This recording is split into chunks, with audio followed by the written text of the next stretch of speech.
What's up YouTube? Today on the vlog we're going to find out what the Corvette sounds like without mufflers. So under the car it's pretty straightforward. You have two bolts on each flange and your muffler is held in by a rubber bracket with two bolts there.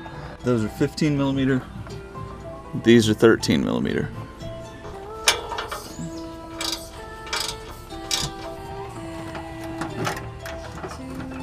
So it actually appears that the rear sway bar is going to be in the way of getting the exhaust out.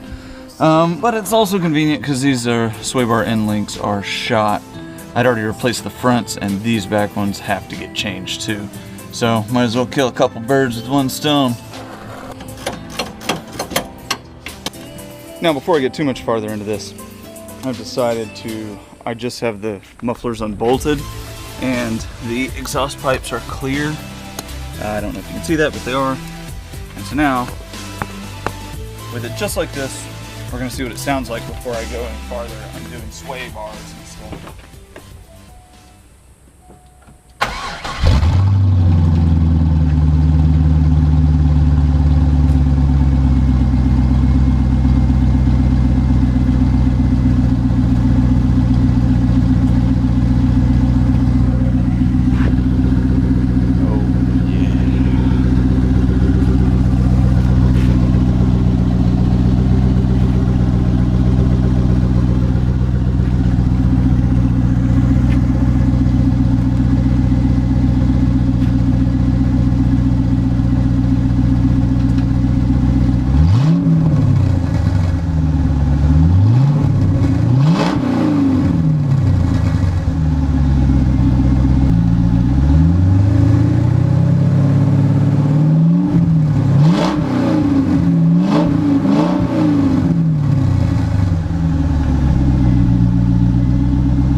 I think I can live with that. And now here's the factory sound and exhaust while I decide how I want to go about this.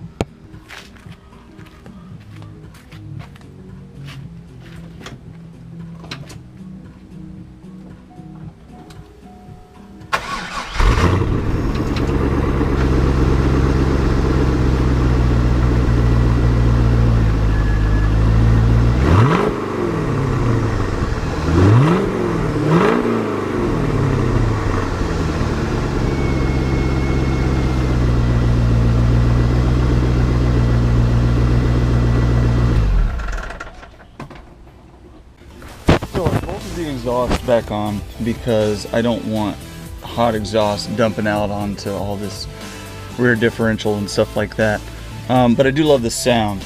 And I also don't want to just cut the pipe off here, which I've thought about, but I'm not really sure about all this stuff that it may melt. So I'm going to wait and probably go to Jiffy Exhaust up in Wildwood. He's done basically all my cars, and just have him put a piece of pipe on here to at least get the exhaust exiting out the back of the car. But I am going to take these sway bar end links off because they are shot and get those replaced before autocross tomorrow. So now I'm back from the auto parts store with the sway bar end links and it's raining. Thank you for that, Florida. And I've got to just get wet because if I don't install these we can't race tomorrow. So I guess I'm going to get wet.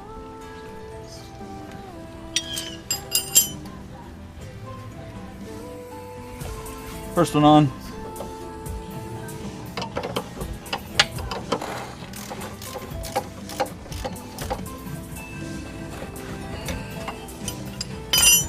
Okay. Good to go.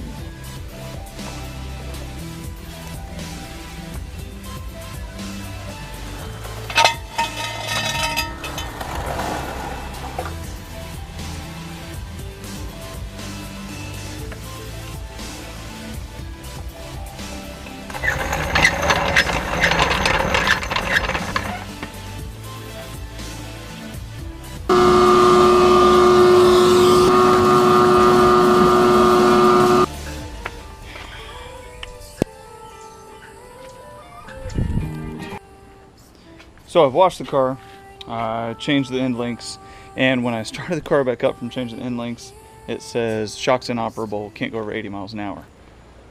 That's not cool. So went for a couple test drives and whipping it around, hoping something would knock loose, because it did that when I first got it and it went away. So started playing around with grounds under the hood, and then here I noticed, I got up under the car and I found that this was no longer attached. It was actually just hanging there.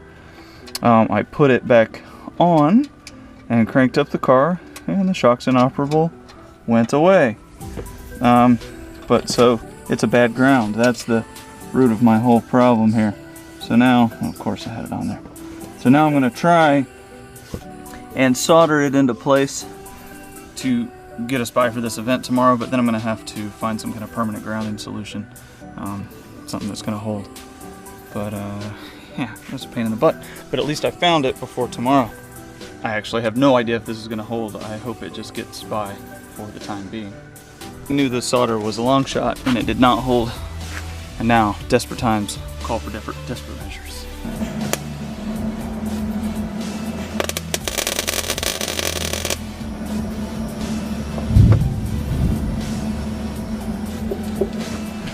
Okay, that's grounded. And no, I don't have a helmet on, but that's because I'm looking away as I pull the trigger. And it's dark and I can barely see as it is, because there's a storm coming in, but I think we're finally done. Put a little bit of Rust-Oleum on a weld just to try and stop it from rusting.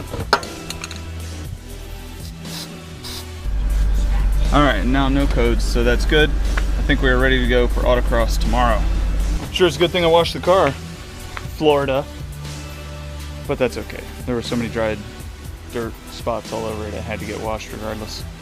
At least it'll be halfway decent for tomorrow.